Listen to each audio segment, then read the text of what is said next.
செவி நூலகம் நண்பர்களுக்கு வணக்கம்.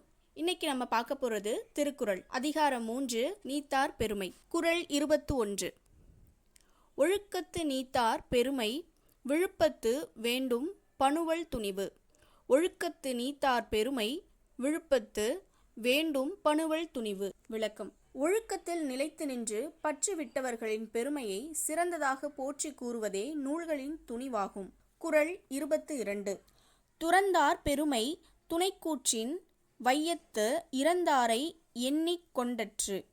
துறந்தார் பெருமை துணைக்கூற்றின் வையத்து இறந்தாரை எண்ணிக் கொண்டற்று. விளக்கம்: பற்றுகளை துறந்தவர்களின் பெருமையை அளந்து கூறுதல் உலகத்தில் இதுவரை பிறந்து இறந்தவர்களை கணக்கிடுவது போன்றது. குறள் 23. இருமை வகை தெரிந்து ஈண்டு அறம் பூண்டார் பெருமை பிறங்கிற்று உலகு.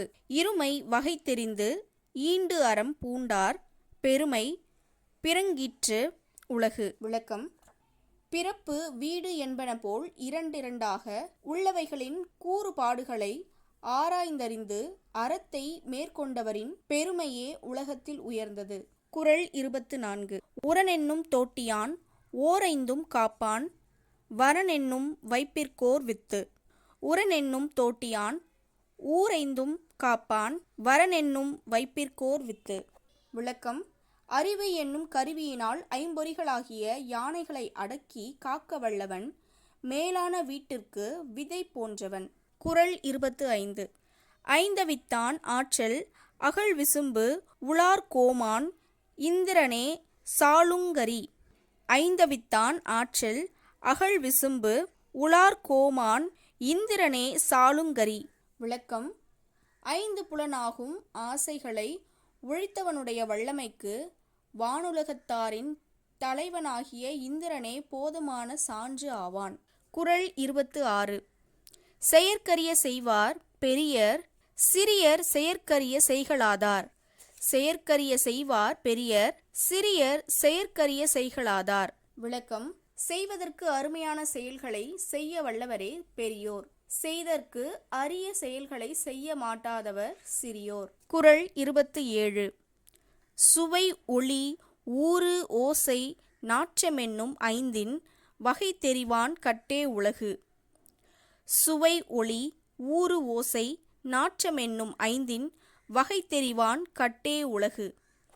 விளக்கம்: சுவை ஒளி ஊறு ஓசை நாற்றம் என்று சொல்லப்படும் ஐந்தின் வகைகளையும் ஆராய்ந்து அறிய வல்லவனுடைய அறிவில் உள்ளது உலகம். குறள் 28. நிறைமொழி மாந்தர் பெருமை நிலத்து மறைமொழி காட்டிவிடும். நிறைமொழி மாந்தர் பெருமை நிலத்து மறைமொழி காட்டிவிடும். விளக்கம்: பயன் நிறைந்த மொழிகளில் வல்ல சான்றோரின் பெருமையை உலகத்தில் அழியாமல் விளங்கும் அவர்களுடைய மறைமொழிகளே காட்டிவிடும். குறள் 29. குணமென்னும் குஞ்சேறி நின்றார் வெகுளி கணமேயும் காத்தல் அரிது. குணமென்னும் குஞ்சேறி நின்றார் வெகுளி கணமேயும் காத்தல் அரிது. விளக்கம்: நல்ல பண்புகளாகிய மலையின் மேல் ஏறி நின்ற பெரியோர் ஒரு கணப்பொழுதே சினம் கொள்வாராயின் அதிலிருந்து ஒருவரை காத்தல் அரிதாகும். குறள் 30. அந்தணர் என்போர் அறவோர் மற்றெவ்வுயிர்க்கும் செந்தாண்மை பூண்டொழுகலான். அந்தணர் என்போர் அறவோர் மற்றெவ்வுயிர்க்கும் செந்தாண்மை பூண்டொழுகலான். விளக்கம்: எல்லா உயிர்களிடத்திலும் செம்மையான அருளை மேற்கொண்டு ஒழுகுவதால் அறவோரே அந்தணர் எனப்படுவோர் ஆவர்.